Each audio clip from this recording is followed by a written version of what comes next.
Ndi bulungi siri mulwadde siri under influence y'ekintu kyonna naakava e Dubai just a week ago ngenda UK ne America White Party gye tutambuza naye ng'omuliro oguwulira ssebo omuliro siina muliro gwe mpulira kiri ku social media kika mazima galeetera abantu okwekyanga n'okwemulugunya n'okubaako bye boogera. Mazima ki gano ge twogerako Nimrode kubanga tumanyi omuntu ateerya ntamu. Okay. Ku bintu bye nawandiisa ku social media pages zange about abayimbi nadde saataakinga Juliana specifically because ye simu inaako obuzibu naakameeting emirundi ng'ebiri bulamu bwange. I see her taken pictures before. Sijagamba she's my friend but we are not enemies. Kitegeera so my post yaleete attackinga Juliana.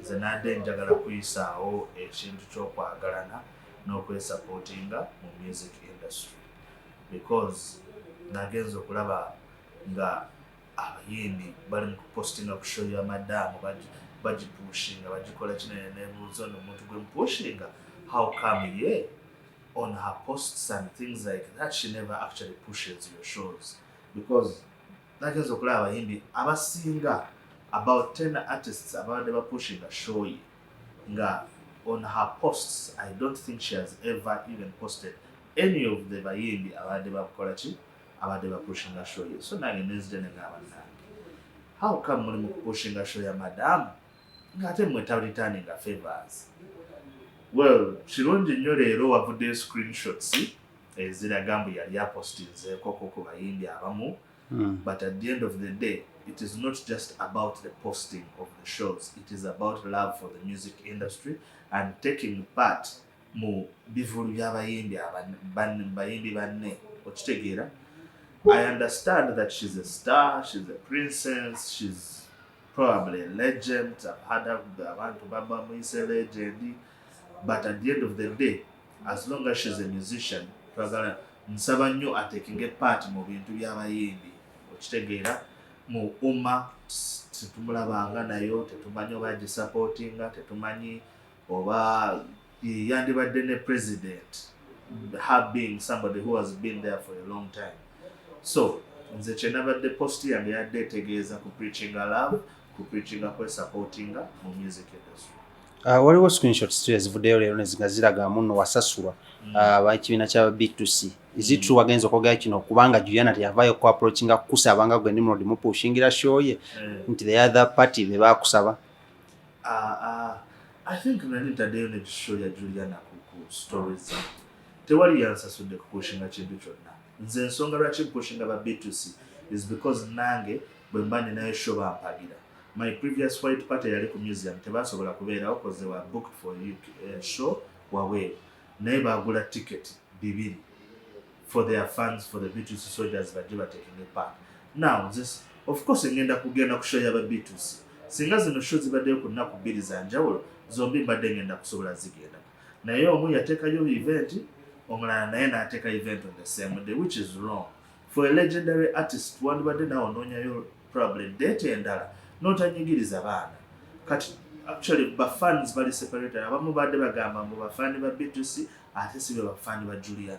How nze ndi fan wa the two artists but because now there are two shows on the same day ninagenda kuyaba B2C because be bampagira okitegeera so nange mpagira so that is what I'm trying to push out there muwagire ababawagira okitegeera kino kyakulitaninga favor muno Nimrode akubeererawo gobereramu si kya industry yonna muno tulina kipushinga industry oba tobeeredde onze beererawo DJ mulala beererawo muyimbi mulala okitegeera kyegezaako kuyisaawo simba owagira simba atampagire simuwagira bw'owagira Slick Stewart Roger bw'owagira Shiro awo nange mba nkiraba mbu olina abantu bokola ki bw'owagira but this is the kind of person who never appears on any of their shows.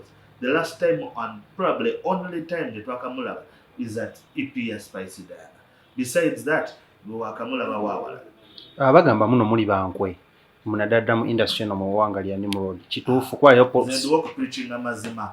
Era n'abayimbi bangi nnyo abamu bansinigidde message baga Nimrode we bali kuyisawo message eyo. Message yabadde ntuufu. Okitegeera. tulina abayimbi ba legend naye nga balaba ku show zaffe. Chameleon abeera ku show z'aba DJ n'ez'abayimbi banne. Bebe Cool abeerako. Bobi Wine kale yali abeerako but because of politics kyagaana. Bamisa kibajjanga ku show z'abayimbi ne baba promotinga.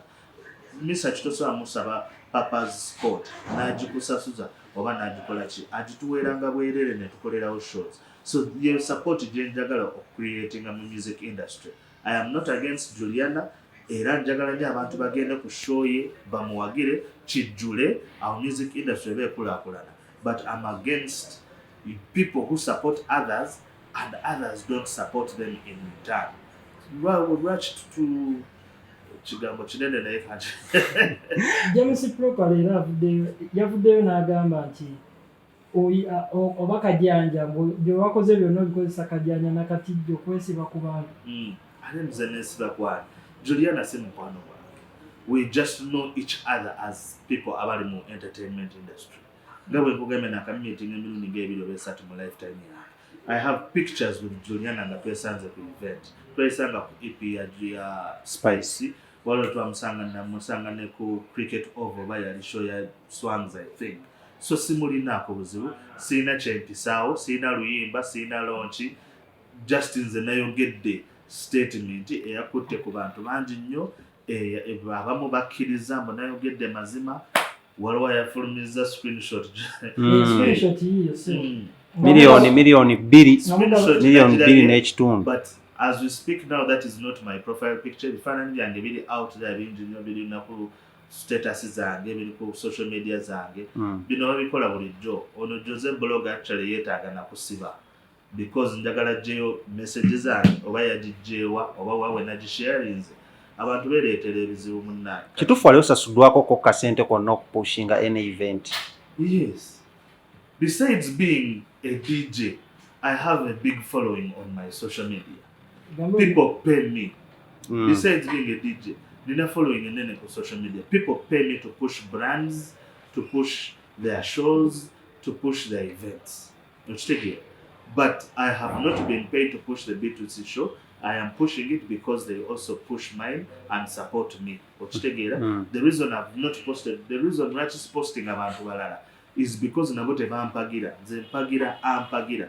Atampagira sina kyenkwagaza. Either onsasula okupushinga ekintu kyo oba si kyekyo nga oli blood ngompagira ebyenkola nange mpagira byokola. Why now omuntu yandebiza lwaki kati Nimrode kubanga kino ekivulu kibadde for a long time nga bakipushinga ni lwaki ovuddeyo mu zino last days? Nagenza okugulawo Instagram nga bw'ona okugulawo social media ko n'oteekako data nga buli wo scrollinga Juliana nga bayimbi bawano bebamupostinze negamba bano lwaki bali mupushinga madamu ng'ate sirabangako madamu bw'abapushinga okitegeera. So kyekyaleetedde ogenda ku social media nenga industry eragawa nga mwenna muli mu kusupportinga muntu omu naye ng'ate omuntu talabikako tasupportinga bintu byammwe.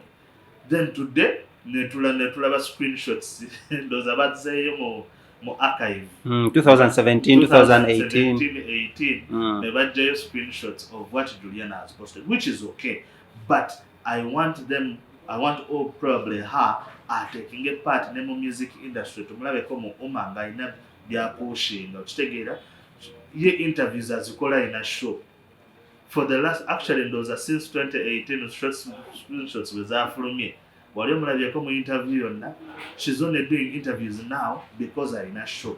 What if we want her opinion on anything oba ki oba n'okuyimba ku kivulu kyo wali omulabyeko ng'ayimba ku show yaani yasembayo yagibouncing yali ya jazz safari ndozola byebyo byengezaako kuyisaawo. Now and this is not about Juliana nga bwe nabagambye. Juliana simulinaako buzibu, mwagala nnyo. I don't have hate for her, njagala share kwateyo, but kyengezaako ku preachinga is love, support and togetherness mu music industry. Nimrode mu post yo wakozi wayogedde ku Juliana yekka ate ng'ogambye abayimbi abale badde bamupostinga lwaki nabo tuwaba taginzemu n'obagambiramu mu yo post n'oba mentioning kati baani because kati as we speak ne bakolanga case study as we speak Bebe agenda kushoza abayimbi, Kamili agenda kushoza abayimbi, ba Misa akyagenda kushoza abayimbi banya abalaba legend bonna basupporting abayimbi Afrigo esibe eyimba kyetugamba lwaki bewalabye nga bebamuposting lwaki sibe wapost lwaki nawe tewaba mention bataginga but post yange bwe yafulumye bweti ne bagenda nabo ne bagattako ne bapostinga B2C ne bapostinga Fikfa Maker ne bapostinga n'abayimbi abalala. Actually I wish nabadde mbataginze bonna babadde bapostinze Juliana ng'ate ye tabapostinga abako. Kino kitegeeza ki okubanga Bannayuganda ffennyini tweteekako confusion okubanga twagala okutegeka dates ezimu mu kaseera nawo kati kitegeezako okugamba as a legendary female artist abaana bataddeyo date yaabwe oluli free lwe yandibadde ateekako. She's the kind of person yandibadde preaching anaga abannaye tugende tuwagire ba B2C. Okitegeera naye ate on top of that otadde ku date yemu abayimbi bakusupportinze naye ng'ate sirabangako nga oba pushinga twakakola album launch mekakati as we speak to date ziringa nnya naye ng'ate she has only appeared at once and kirabika bamu inviting and nawe inviting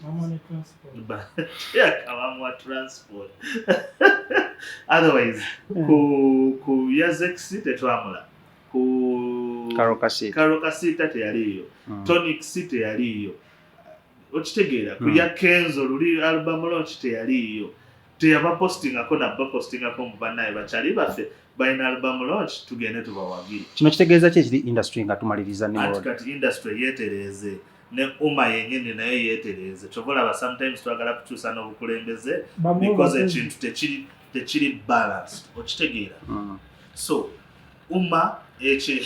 egamba abayimbi beewagire ne industry twewagire omuntu waba ataddeyo date ye kalenda nene kyobola abamu bataddeyo ne date za January next year so that kati Kamili yataddeyo date ne Spice wabeewo omuyimbi ateekayo date kukola olunaku tugenda kulwana wano because dates nyingi kitegeera but otherwise tugende tuwagire abayimbi bombi nze ngenda waba B2C mwesimanyi gye mulaga oba bakusasudde ogenda okuplayinga aba B2C nga kyensonga kyogendayo tebansasudde ne babandibadde bansasudde bwe bansasula ngenda bwe bati bansasudde bagaya abo bampagidde so kyobola nange ngenda kukola ki bawagira if Juliana's show was on a different date nandigeze ndaba ne show ya Juliana kino kigenda lekawo omukwano gwo ne Juliana friendship yoba working environment there's no friendship between me and her we just know each other from the music industry. Wachanga bukedde ngayagala bookinga Juliana ayimbe with this era mukubira ne mugamba ne banampa manager we ne mugawanye na sente bwezi tibwe kigana nga tukiri waliwo akatarekeka batugambye ennyimba ze waziderikize mu playlist ennyimba za Juliana nziyina nzizanya nina videos ze nina ebifaananyi nga tuli ffenna she's my friend simuyinaako buzibu nze problem yange butasupportinga the entire music industry nga bwe musupportinze kayimba kyaka Juliana akasinga okunyumira mu buyimba bwe bwonna kibaluma kanyumira akayimba ka Juliana ne Radiant Wisdom I've forgotten the title to bonji si omanya bayimbi nakuzo muyiti sorry mwene nabali mu entertainment industry ba DJ bayimbi ba producer mutidde okuva ne mukola statements ne mane muva ate ne mwetonda tetukola Nimrode nga wetonda but abayimbi ba blogger ne ba entertainment what should I call them abantu abogera ku entertainment but yokwogera amazima okitegeera banji bansindikidde messages banga Nimrode we bali nnyo kuyisa waka akantu wayogedde mazima nenga bo batyo byogera tugenda kwetonda nga bino nabiwe netonda nabwe navumye tewali gwe navumye tewali gwe navoze tewali gwe na disrespectinze nze nayogedde ekiri mu industry ate nga kyenayogedde mazima